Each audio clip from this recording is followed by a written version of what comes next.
क्या आप सोचते हैं कि जिम भी जा रहे हैं, डाइट भी फॉलो कर रहे हैं, फिर भी वेट क्यों कम नहीं हो रहा? मैं आपको बता दूं कि आपकी प्रॉब्लम एक्सरसाइज या डाइट नहीं है। आपकी प्रॉब्लम कोर्टिजोल है, जो एक हार्मोन है। और अगर आप इसे कंट्रोल नहीं करेंगे तो ये आपका बॉडी वेट लूज करना इम्पॉसिबल कर देगा। आज मैं आपको बताऊंगी कि कैसे स्ट्रेस आपके बॉडी को रून कर रही है और आप इसे कैसे रिवर्स कर सकते हैं।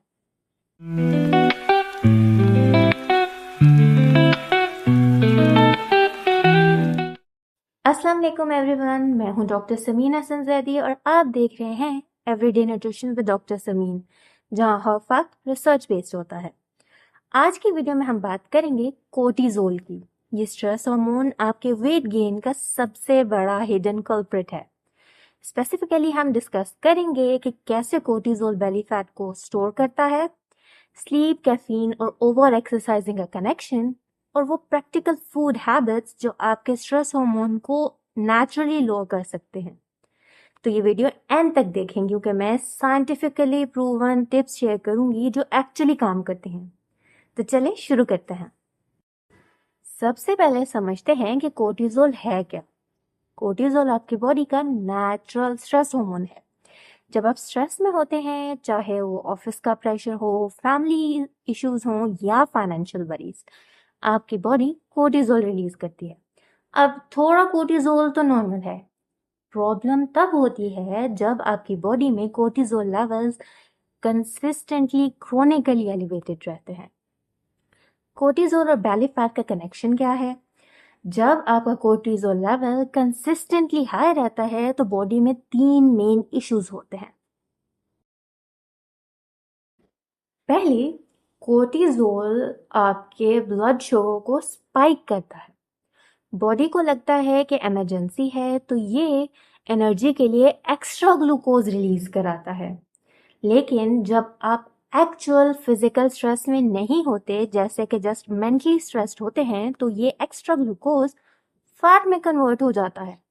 और गैस कहाँ स्टोर होता है? बेली में। दूसरी, हाई कोर्टिजोल आपके एपेटाइट हार्मोन्स को डिस्टर्ब करता है। स्पेसिफिकली ये ग्रेलिन हार्मोन को इंक्रीज कराता है जो आपको भूख फील करवाता है, और लेप्टिन को डिक्रीज कराता है, वो हार्मोन जो आपको सेटिस्फाइड फील कराता है।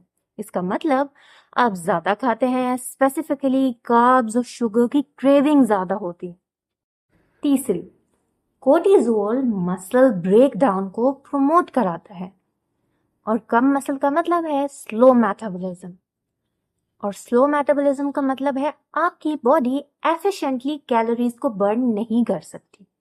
ये एक विशियस साइकिल बन जाता है, मीनिंग के स्ट्रेस की वजह से आपके कोर्टिजोल लेवल्स हाई होंगे, कोर्टिजोल की वजह से आपका बेली फैट स्टोर होने लग पड़ेगा, अब बेली फैट की वजह से आपको और ज्यादा स्ट्रेस होने लग पड़ेगी, और इस स्ट्रेस की वजह से कोर्टिजोल लेवल्स और हाई हो जाएंगे, और इस तरह ये साइकिल चलता रहेगा।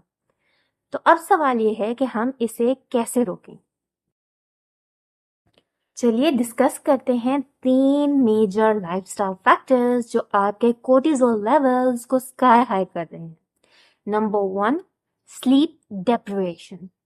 अगर आप रात को 6 घंटे से कम सो रहे हैं तो आपका कोर्टिजोल ऑटोमेटिकली इंक्रीज हो रहा है।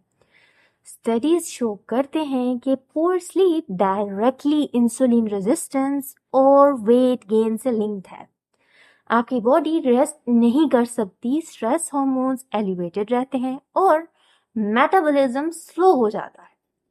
अब इसका सोल्यूशन क्या है? 7 to 8 आवर्स की क्वालिटी स्लीप नॉन नेगोशिएबल है। स्क्रीन टाइम को सोने से एटलीस्ट 1 घंटा पहले कम कर दें, रूम को डार्क रखें और एक कंसिस्टेंट स्लीप स्केड्यूल फॉलो करें, इवन वीकेंड्स पे।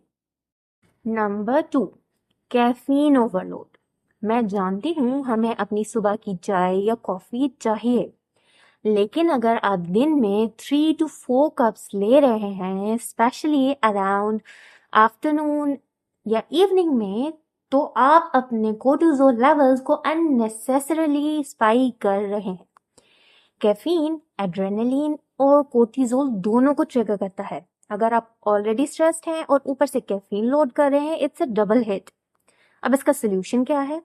अपनी कैफीन इनटेक को लिमिट करें, maximum 2 cups in a day, और वो भी 2 PM से पहले। और ऑल्टरनेटिव ऑप्शंस को ट्राई करें, जैसे कि ग्रीन टी या हर्बल टीज जो कामिंग होती हैं।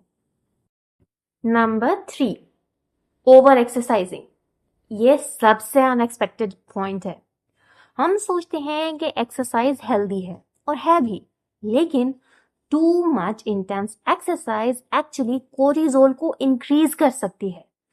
अगर आप डेली हाई इंटेंसिटी वर्कआउट्स कर रहे हैं विदाउट प्रॉपर रिकवरी, तो आप अपने बॉडी को क्रोनिक स्ट्रेस में डाल रहे हैं।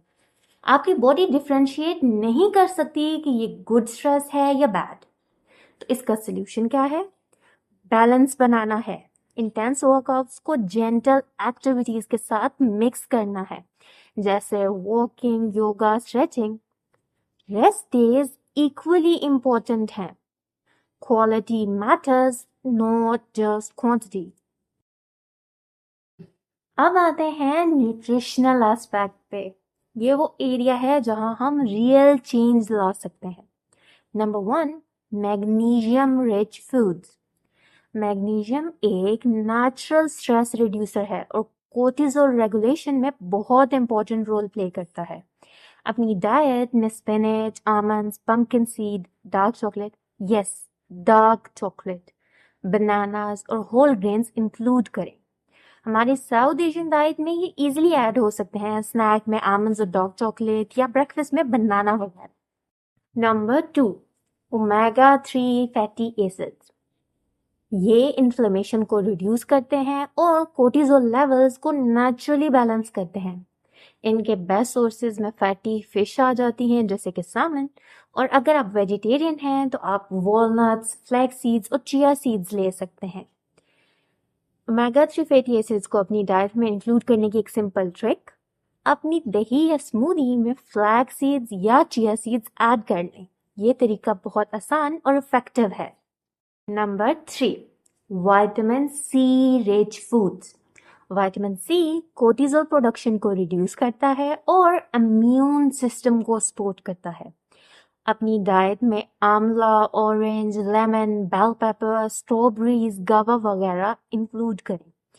मॉर्निंग में 1 गिलास नींबू पानी या आंवला जूस ले लें, तो ये बहुत ही सिंपल और पावरफुल तरीका है विटामिन सी को अपनी डाइट का हिस्सा बनाने का। नंबर 4, अवॉइड प्रोसेस्ड शुगर और रिफाइंड कार्ब्स। ये सबसे इम्पोर्टेंट है। Processed foods sugar spike create करते हैं, जो कोर्टिसोल को ट्रिगर करते हैं। White bread, biscuits, package snacks, sugary drinks, ये सब blood sugar roller coaster create करते हैं, जो स्ट्रेस रिस्पॉन्स को एक्टिवेट कर देता है। इसकी जगह आपने होल ग्रेन्स फूड को चूज करना है, जैसे कि ब्राउन राइस, ओट, होल व्हीट वगैरह। इसके अंदर present complex carbs slowly digest होते हैं और ब्लड शुगर स्टेबल रखते हैं। Number 5, hydration. डिहाइड्रेशन भी कोर्टिसोल लेवल्स को इंक्रीज कर सकता है, तो इसका सोल्यूशन बहुत सिंपल है। एडिक्वेट पानी पिए, at least 8 to 10 glasses of water daily लें। नंबर 6, अडेप्टोजेनिक फूड्स और हर्ब्स। अडेप्टोजेंस नेचुरली बॉडी को स्ट्रेस हैंडल करने में हेल्प करते हैं। इसकी एग्जांपल में अश्वगंधा, तुलसी, जिंजर, टर्मरिक वगैरह आ जाते हैं। हमारी देसी डाइट में ये ऑलरेडी प्रेजेंट हैं, जैसे कि जिंजर टी, हल्दी वाला दूध। ये सब अडेप्टोजेनिक बेनिफिट्स देते हैं। इसके अलावा आप अपनी डाइट में अश्वगंधा भी इंक्लूड कर सकते हैं टू रीप इट्स बेनिफिट्स। अब मैं आपको एक बोनस टिप दे देती हूँ मील टाइमिंग के बारे में। इरेगुलर ईटिंग पैटर्न्स कोर्टिसोल को स्पाइक कर सकते हैं। बॉडी को पता नहीं चलता कि नेक्स्ट मील कब आएगा, तो ये स्ट्रेस रिस्पॉन्स को ट्रिगर करता है। इसके सोल्यूशन के लिए आपने रेगुलर मील टाइमिंग्स मेंटेन करनी है। ब्रेकफास्ट को स्किप नहीं करना। Small balanced meals through out the day better हैं देन लार्जर गैप्स। तो ये थे प्रैक्टिकल एक्शनेबल स्टेप्स जो आप आज से ही इम्प्लीमेंट कर सकते हैं। नंबर 1, स्लीप को प्रायोरिटी दें, 7 से 8 घंटे नॉन नेगोशिएबल है। नंबर 2, कैफीन लिमिट करें स्पेशली आफ्टरनून्स के बाद। नंबर 3, ओवर एक्सरसाइजिंग से बचें, बैलेंस और रिकवरी इंपॉर्टेंट है। नंबर 4, मैग्नीशियम, ओमेगा 3 और विटामिन सी से भरपूर फूड्स खाएं। नंबर 5, प्रोसेस्ड शुगर और रिफाइंड कार्ब्स को अवॉइड करें। नंबर 6, हाइड्रेटेड रहें। नंबर 7, अडेप्टोजेंस जैसे कि अश्वगंधा, तुलसी और हल्दी यूज करें। रिमेंबर, वेट लॉस सिर्फ कैलोरीज इन और कैलोरीज आउट नहीं है, हार्मोन्स मैटर करते हैं और कोर्टिजोल एक मेजर प्लेयर है। अगर आप कंसिस्टेंटली ये चेंजेस इंप्लीमेंट करेंगे, आप देखेंगे कि ना सिर्फ आपका वेट मैनेज होगा बल्कि आपकी ओवरऑल एनर्जी, मूड और हेल्थ भी इम्प्रूव होंगी। अगर आप पर्सनलाइज्ड गाइडेंस चाहते हैं अपने स्पेसिफिक हेल्थ गोल्स के लिए, तो मैं 1-on-1 ऑनलाइन कंसल्टेशंस ऑफर करती हूँ। आप मेरे साथ इंडिविजुअली काम कर सकते हैं, चाहे आपका गोल वेट लॉस हो, हार्मोनल बैलेंस हो या ओवरऑल वेलनेस। लिंक डिस्क्रिप्शन में है, आप वहां से इजीली अपनी अपॉइंटमेंट बुक कर सकते हैं। और अगर आप मेरे क्रेडेंशियल्स देखना चाहते हैं या want to know more about my approach, तो आप मेरी वेबसाइट या लिंक्डइन प्रोफाइल को विजिट कर सकते हैं, उनका लिंक भी डिस्क्रिप्शन में गिवन है। अगर ये वीडियो हेल्पफुल लगी तो प्लीज लाइक करें, सब्सक्राइब करें और शेयर करें अपने फैमिली और फ्रेंड्स के साथ जो इस स्ट्रगल से गुजर रहे हैं। और कमेंट्स में मुझे ज़रूर बताएं कि आपका बिगेस्ट स्ट्रेसर क्या है और आप इन सब टिप्स में से कौन सी सबसे पहले इम्प्लीमेंट करेंगे। As always, let's see smart together for a happier, healthier you. Allah Hafiz.